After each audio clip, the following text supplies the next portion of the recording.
In other words, your mother tongue. That's what we're talking about today. And in studio, I'm joined by Dr. Joel Ongoto. He's the Acting Deputy Secretary General, Research and Resource Mobilization, Kenya National Commission for UNESCO. We'll also be going to the regions and talking to our reporters on this particular bit. Dr. Joel, thank you so much for making time for us. Thank you very much.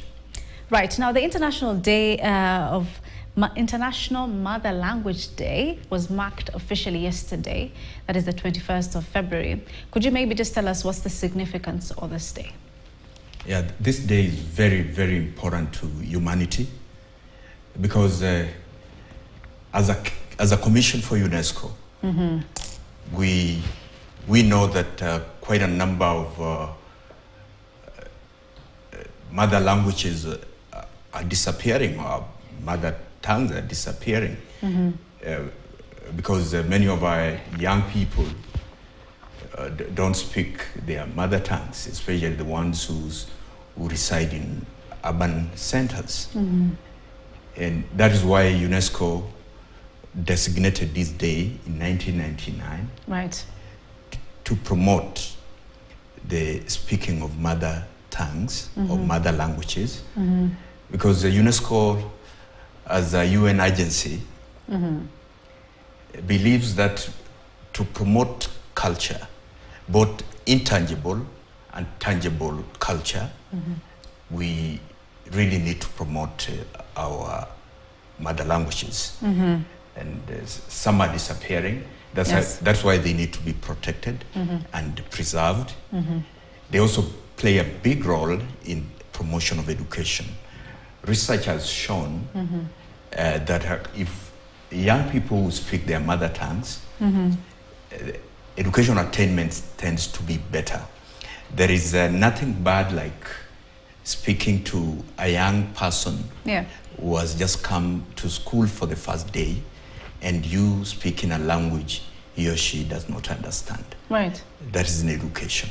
That is the role of the mother language. And that is why the government of Kenya, through its education policies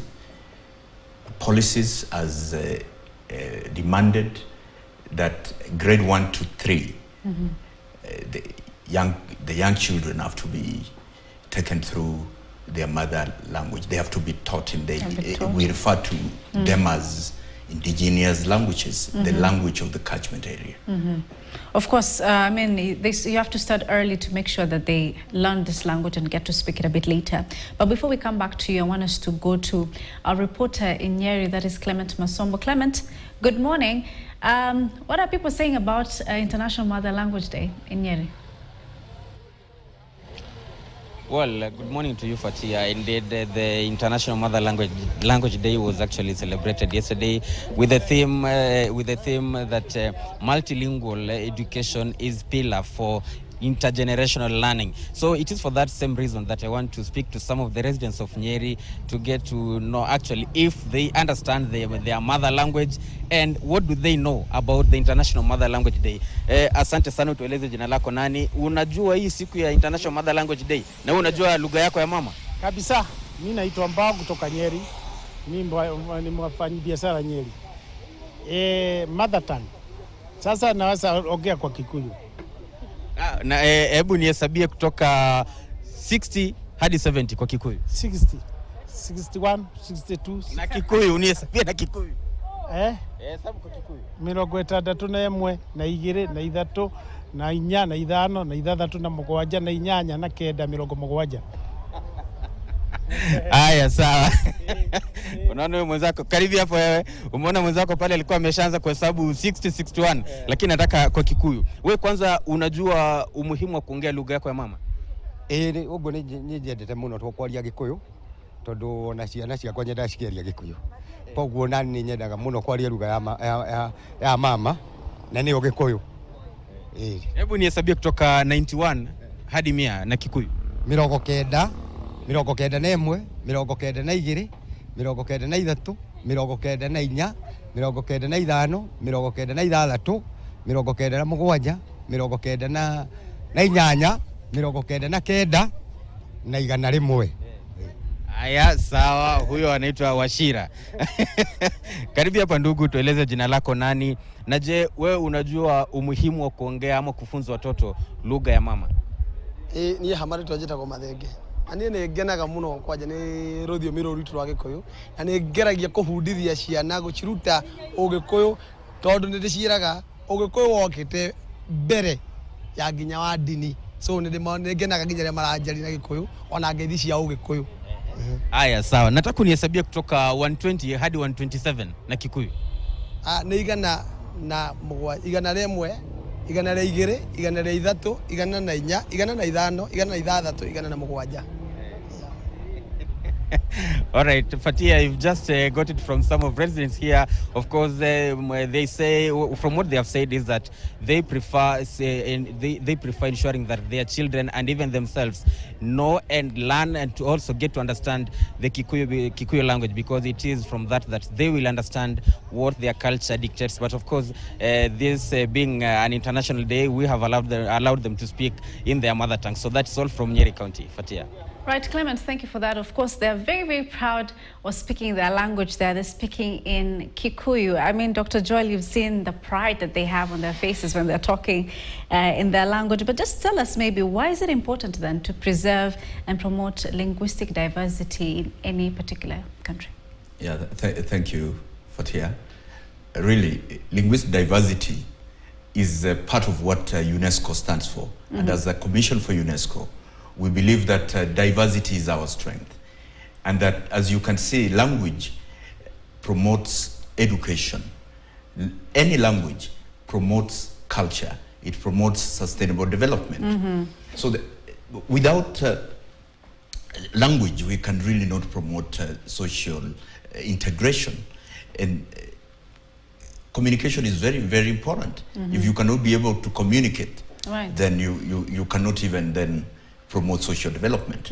That's why any language is very, very important, even for media, yes, even for government, and even education. You know, without language, we cannot have really quality education, any type of language. For sure. I mean, you know, what is interesting in this generation right now is a lot of young people actually don't, it's not that they just don't speak it, but they're not very keen on even learning the language. Where do you think there's that? What happened? Where is the gap at this point where the previous generation were very proud of it, but now it's a bit different? Okay, there are many, many reasons, really. Urbanization could be one of the reasons that our mother tongues are disappearing fast. But as a people, we need to ensure that we work together. Right from the media. The media plays a big role, and I want to commend the media houses in the country. I know you have all these media houses that promote our local languages. The government also plays a big role. The education sector plays a big role. So we have to work together to ensure that this challenge of our mother languages disappearing very fast is properly addressed. But as a parent, parents also play a big role, right, in promoting these languages.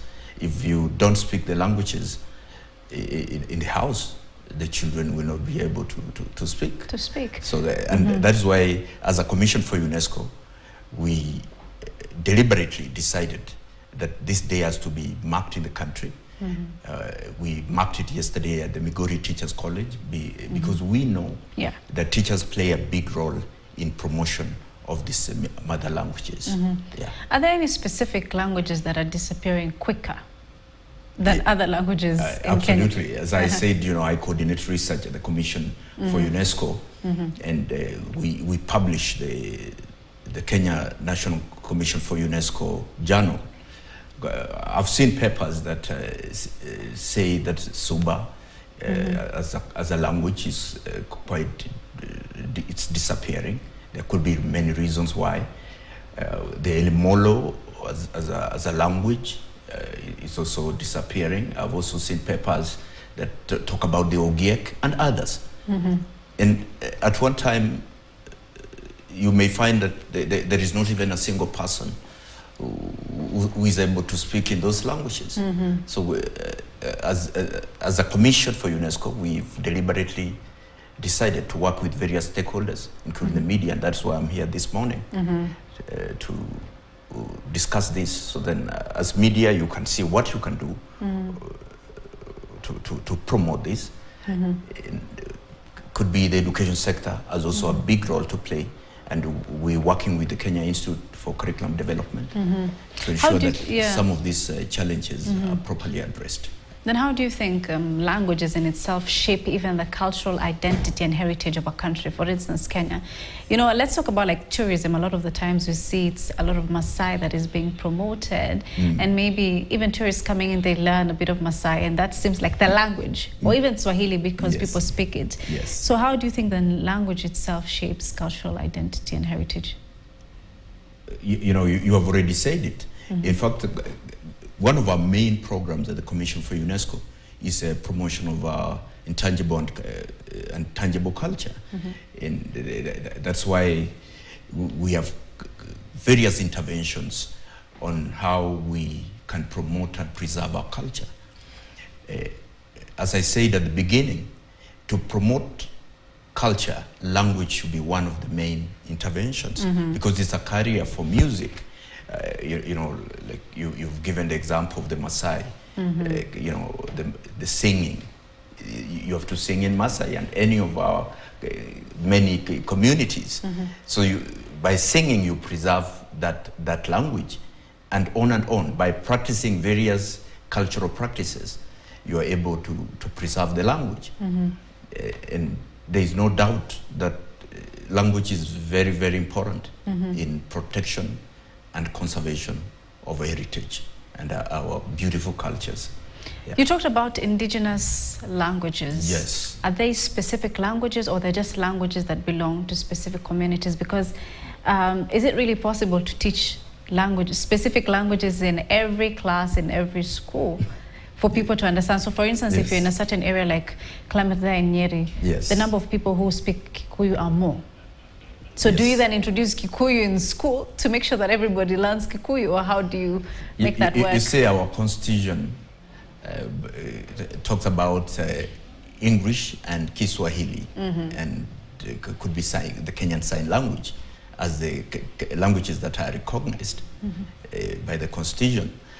But through the education system and the Kenya's language policy within the education sector, teachers are encouraged to teach from grade 1 to 3 in the language of the catchment area. Language of the catchment area in urban centers could be Swahili, or in some places in English. But across all the 47 counties of Kenya, you will find different communities. So it is these languages that we refer to as indigenous languages, that the teachers are required to teach the children to master, and that should be the language, the first language you get introduced to in school. So then the children are not traumatized.